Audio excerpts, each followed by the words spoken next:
Hey friends!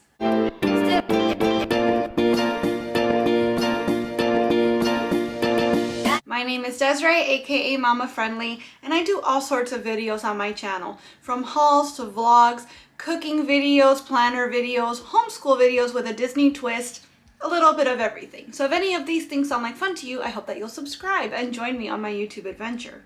Today's video is a collab hosted by my friend Valerie at The Harget Life, and the theme for this video is Crockpot desserts. Now, it took me a while to come up with an idea for this concept. I kept coming up with things and thinking, that's tired, everybody's seen that, or, you know, that's too basic, or that's too complicated. But then I came across a recipe that just felt very autumn, and I know my sister really loves this. I had never had it before I made it, so I decided to go for it. So in this video, I'm going to show you how I made Crockpot apple butter. Now, apple butter is not quite butter, as there is no dairy in it, but it is almost like a jam, but like an applesauce. Like, imagine a very smooth but very cinnamony, very spicy applesauce. You can put it on your oatmeal, you can put it on your pancakes, you can put it on your waffles, which is what I did. My sister actually sent me a list of all the things that you could put it on. So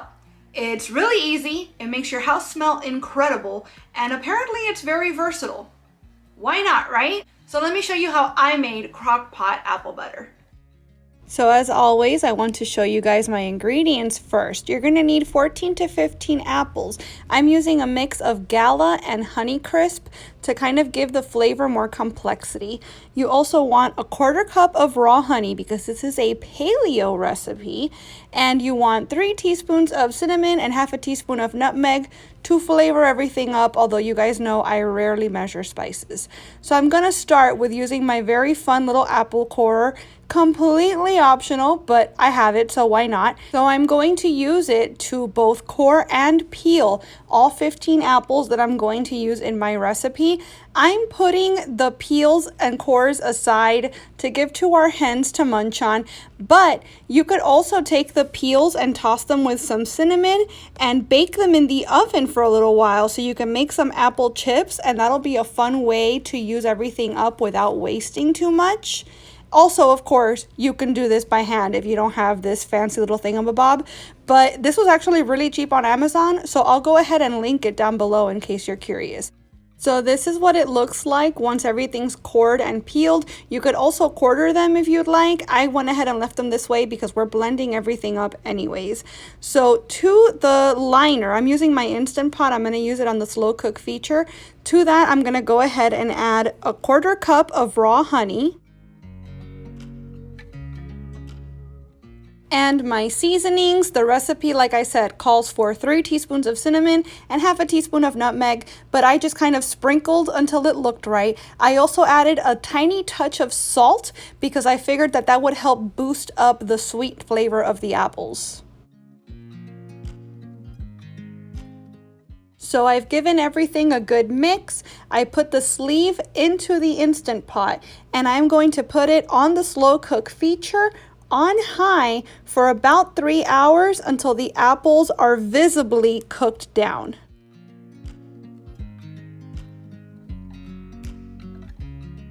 At this point in the cooking process, you are meant to either take an immersion blender like I have here, or just use a regular blender in batches. You want to smooth everything out. The thing is that this particular immersion blender that we own is probably about 20 years old. So I tried and tried and tried, and the best I got was like this chunky applesauce texture.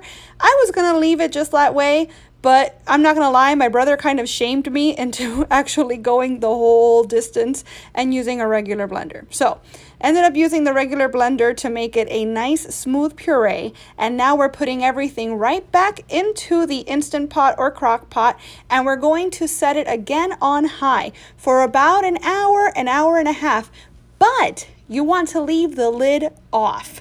And this is super important because in this last part of the cooking, the evaporation of the moisture is what's going to lead to the nice thick texture you get at the end for your apple butter. You might know I eat exclusively gluten and dairy free, so I've got some Kashi gluten-free waffles here, some Kite Hill butter, and that apple butter on top. Oh my goodness, I will never have waffles any other way again. So good.